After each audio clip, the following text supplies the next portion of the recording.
వారికి రామాయణం, మహాభారతం, భాగవతాలు వంటి గ్రంథాలు చదవడం వలన ఉపయోగం ఏమిటో తెలియజేయండి గురుగారు. నువ్వు జాషువా అని పేరు పెట్టుకున్నందుకు నాకు ఎంతో సంతోషంగా ఉందయ్యా. ఆ పేరు పెట్టిన మీ అమ్మగారికి నాన్నగారికి నమస్కారం చేస్తున్నాను.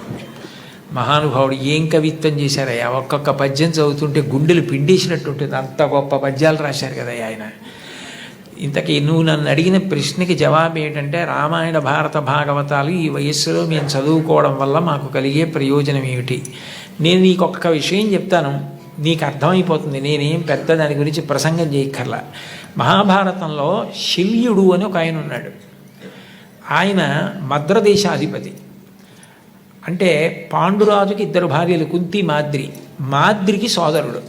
కాబట్టి నకుల సహదేవులకు మేనమామ. నకుల సహదేవులకి మేనమామ అయితే ధర్మరాజు గారికి, భీముడికి, అర్జునుడికి కూడా మేనమామ. కురుక్షేత్ర యుద్ధం ప్రారంభమైంది. తన మేనల్లుళ్ళు కాబట్టి వాళ్ళ పక్షాన యుద్ధం చేద్దామని శల్యుడు మహావీరుడు బయలుదేరి వస్తున్నాడు మద్రదేశం నుంచి. ఆయన వస్తున్నాడని తెలుసుకుని దుర్యోధనుడు ఏం చేశాడంటే, కనపడకుండా చలువ పందిళ్ళు వేయించి సాయంకాలం అయ్యేటప్పటికీ నృత్యం, సంగీతం అన్నీ పెట్టేవాడు. పొంగిపోయి ఇవన్నీ ధర్మరాజు చేస్తున్నాడు అనుకుని, ఓ రోజున ఎవరు చేస్తున్నారు? ధర్మరాజు గారే కదా, ఉన్నాడా, రమ్మనమన్నారు.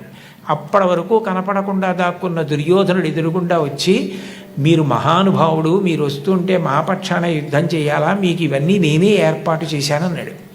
పొగిడేటప్పటికి పొంగిపోయాడు శల్యుడు. నీకేం కావాలి చెప్పు, చేసి పెడతానన్నాడు. మీరు మా పక్షాన యుద్ధం చేయండి అన్నాడు. తప్పకుండా చేస్తానన్నాడు. దేనికి బయలుదేరాడు? పాండవుల పక్షాన యుద్ధం చేయడానికి బయలుదేరాడు. పొగిడి 4 సత్కారాలు చేసేటప్పటికీ అది వదిలేశాడు. కౌరవుల పక్షాన యుద్ధం చేయడానికి వెళ్ళాడు. పోనీ వెళ్ళిన వాడు ఏం చేయాలి? దుర్యోధనుడితో వెళ్ళిపోవాలి. తగుదునమ్మా అని ధర్మరాజు గారి దగ్గరికి వెళ్ళాడు. ఆయనకి తెలిసిన విద్య ఈయనకి తెలీదా? ఈయన కూడా పొగిడాడు. పొగిడి ఆయన్ను కుర్చీ వేసి కూర్చోబెట్టి తన కింద కూర్చొని నహుషోపాఖ్యానం చెప్పమన్నాడు.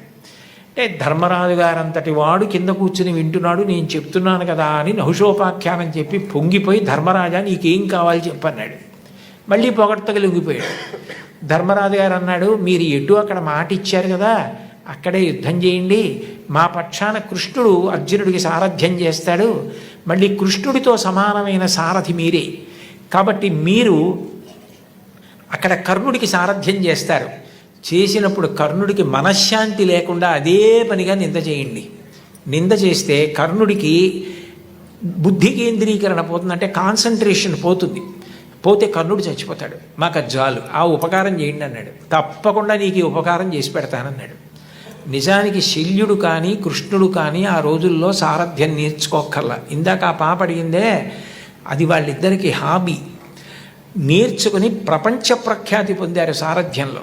కృష్ణుడు విలువకి కట్టుబడి అర్జునుడికి సారథ్యం చేసి అర్జునుడిని కాపాడి పార్థసారథి అని బిరుదు పొందాడు.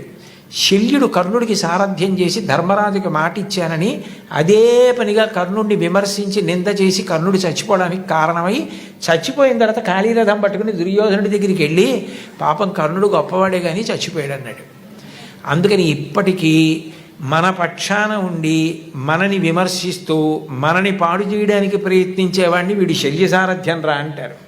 దేనికి పనికొచ్చింది శల్యుడి విద్య?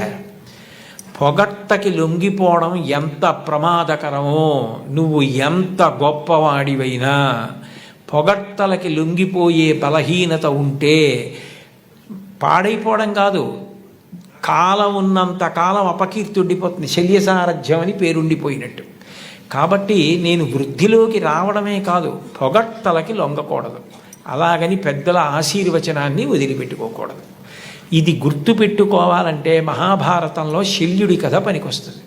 అప్పుడు చిన్నపిల్లాడికి భారతం అక్కర్లేదని ఎవరంటారు? నువ్వు అది బాగా నీకు వంట పట్టింది అనుకో, నువ్వు జీవితంలో వృద్ధిలోకి వస్తావు.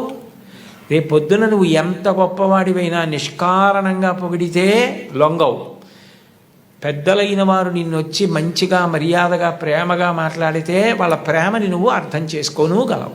అప్పుడు నువ్వు వృద్ధిలోకి రావడానికి కారణమైందా లేదా?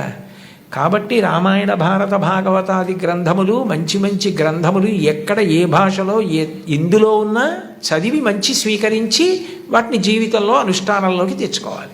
ఏమ్మా? ధన్యవాదాలు గురువుగారు. ధన్యవాదాలమ్మా.